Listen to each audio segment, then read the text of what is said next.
I want to have a little moment of silence for one of the saddest deaths in animation history.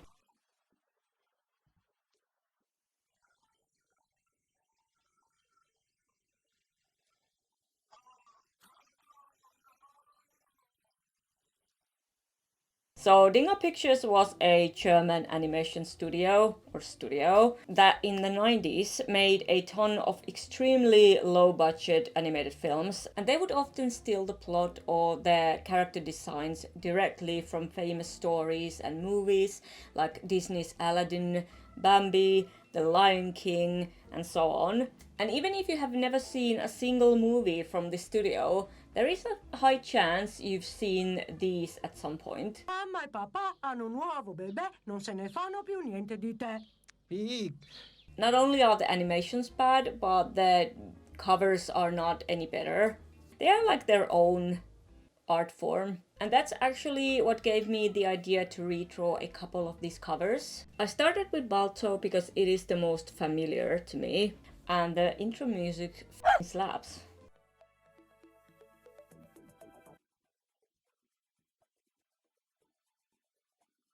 But before I start and dive deeper into this heartbreaking story,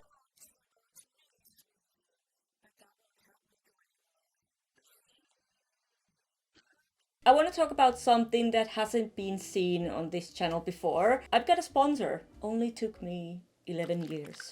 So this video is very kindly sponsored by Skillshare. And Skillshare is the largest online learning community for all kinds of creative people like me and you, I assume, if you're watching this. There are literally thousands of creative classes on basically any topic you can think of.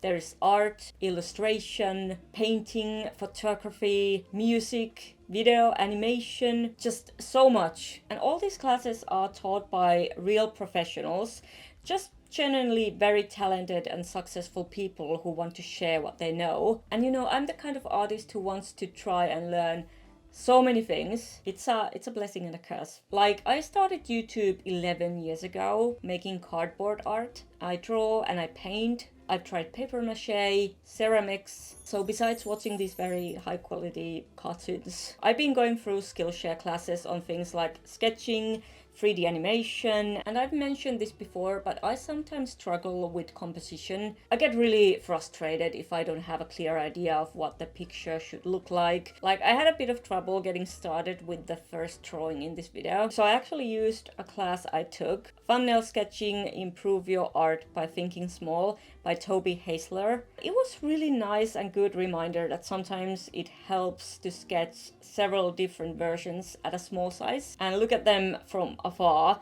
because it really helps you understand the overall composition better and see what works and what doesn't. So shout out to Toby, and if you guys want to explore your creativity, find a new hobby, or just try it out, the first 500 people to use my link in the description or scan the QR code somewhere here will get a 1 month free trial of Skillshare. So thank you so much, Skillshare, for sponsoring this video. And honestly, I know Dingo Pictures hasn't been around for like 20 years, but if you're still out there somewhere scheming, plotting, maybe you should take a couple of classes too.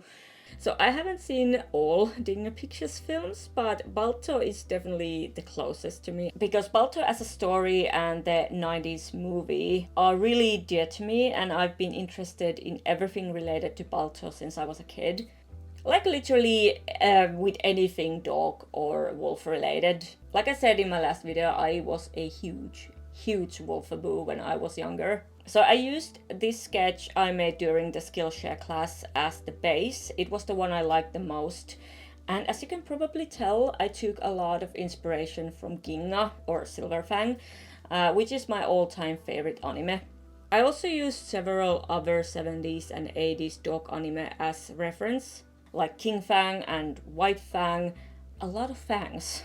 Dingo Pictures Balto is from 97, and I tried to give it this very vintage 80s anime style look, because this is exactly the kind of style I would go for, and I think would fit Balto's story very well. Definitely more dark and serious. This Balto has several different cover artworks, depending on what country it was released in. Like, what the f even is this? And I wanted to combine a bit of all of them into this, except this one, including Universal Studios Balto. And they don't really tell you anything about the plot. I don't even know who these characters are supposed to be, but hey, whatever, kids will buy anything, I guess. So I wanted to include things that actually relate to the movie's plot, which was already kind of hard because the plot, well, it has a plot. The story is of course based on the famous gnome diphtheria epidemic, which is what made Balto and Togo famous. The film starts with these two incredibly annoying characters, a polar bear and a seal. Like, they offer absolutely nothing to the story. And the seal has a serious bedding problem.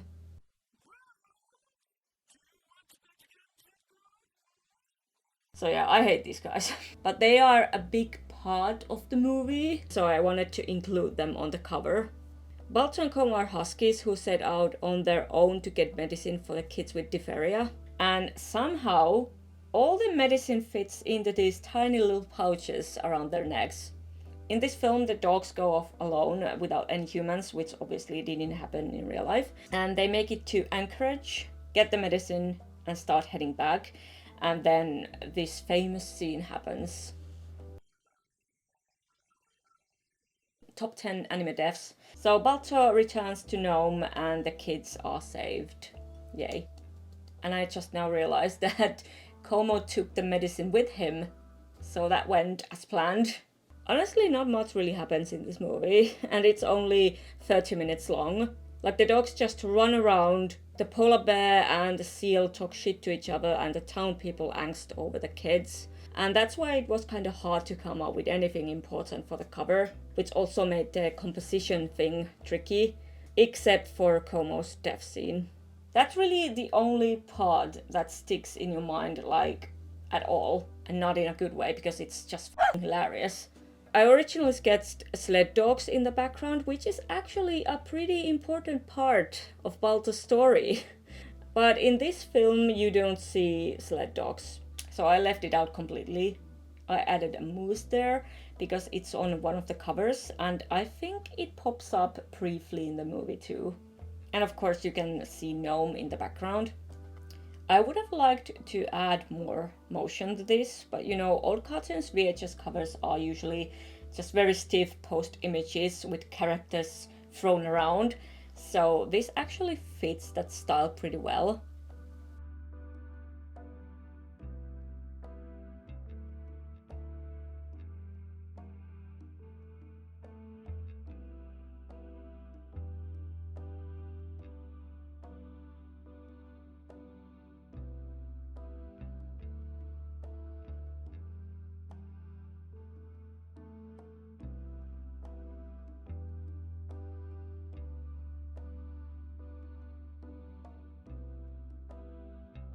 So this didn't turn out exactly how I hoped, but I am happy with Balto's head and the fact that these two look less annoying here. The coloring was a little hard because for some reason snow is difficult for me to draw. And I added icicles along the top edge. I actually got the idea for them from this Balto cover. Yeah, Universal Studios Balto is one of my all-time favorite animations. I remember how the tape in my VHS was completely worn out at the white wolf scene, because I watched it like 10 times a day. And I even drew that white wolf for an art contest when I was 12, and it was really bad. I remember it so vividly, but I kind of want to forget. But I hope you like it, and I hope it looks better than this. Another incredible quality film by Dingo Pictures is Nice Cats from 1995. Nice name! Also known as Aristocrats, Well-Behaved Cats, and Lucy and the Cat Catcher. And these characters look suspiciously familiar. And even though their designs are ripped straight from Disney's The Aristocats, the story itself has nothing to do with it. And what I especially love about these covers is that there are so many different versions, and none of them actually have anything to do with the story. Like, I fucking hate that so much. There is no evil butler, and definitely no weird tomcat in human clothes with flowers. Every character is drawn differently on each cover. There is no cat romance, no Eiffel Tower, and no violin playing cat. But there is a cat reading a book, so against all odds, this cover didn't lie about that. And my favorite cover must be the one with the pink and grey anime cats. So Nice Cats is about a mom cat, Laureen, and her kittens Lucy and Lionel, who go on a vacation to Acapulco with their owner, Mrs. MacDonald. Bye-bye, Mrs. MacDonald called back. Relax well, the hedgehog waved.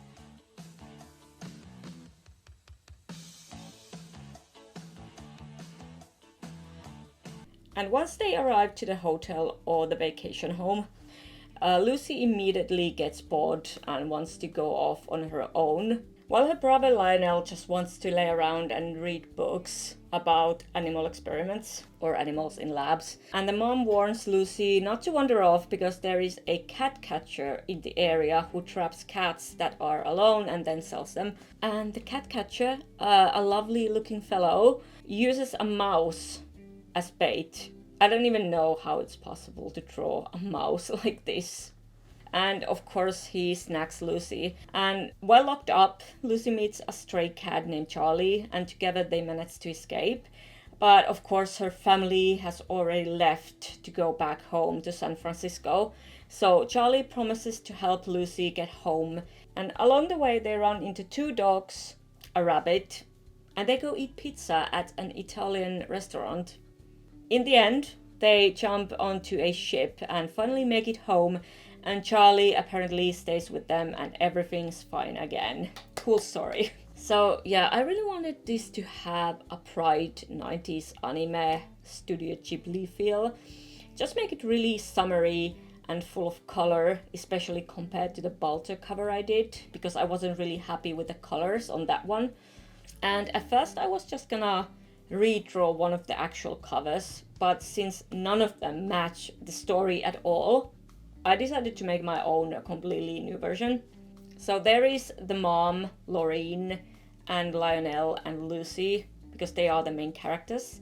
And at the bottom I added Charlie and Lucy on their way to Lucy's family. And like I've said before, I absolutely love drawing clouds and summery landscapes. They are definitely my favorite things to draw, besides all the cursed things. Living in Finland, where it looks like this outside, it's nice to draw summery pictures. I didn't really feel like drawing any humans this time, so I added a few other characters that show up in the film. The 2 angry dogs the cats meet on their way, the mouse who helps the cat catcher, and the rabbit who gives the cat some carrots. And that ornamental border at the top, I drew it straight from a 5-0 VHS cover, and I really liked it how it turned out because it gives this nice, almost vintage storybook kind of feel.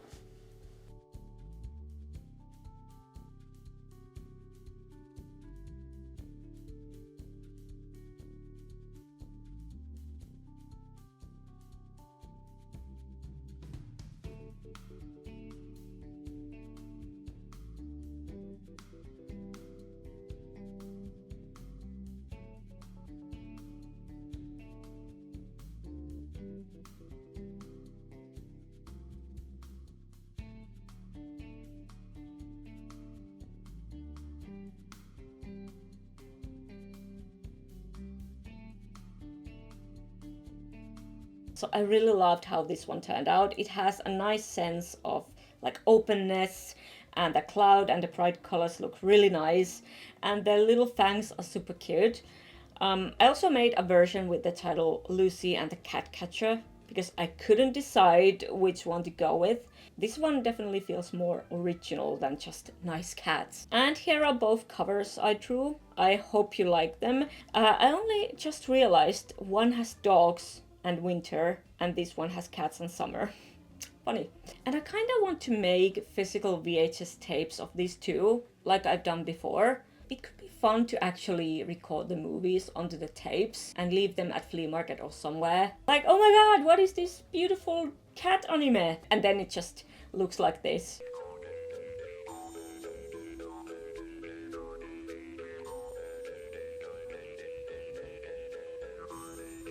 I would love to draw more of Dingo Pictures movies because there is a lot of them. I just honestly love how goofy these are. Or just other bad cartoon covers, so if you know any, feel free to send me pictures. I kind of want to turn this into a series. My personal favorites are always the Danish Silver Fang covers.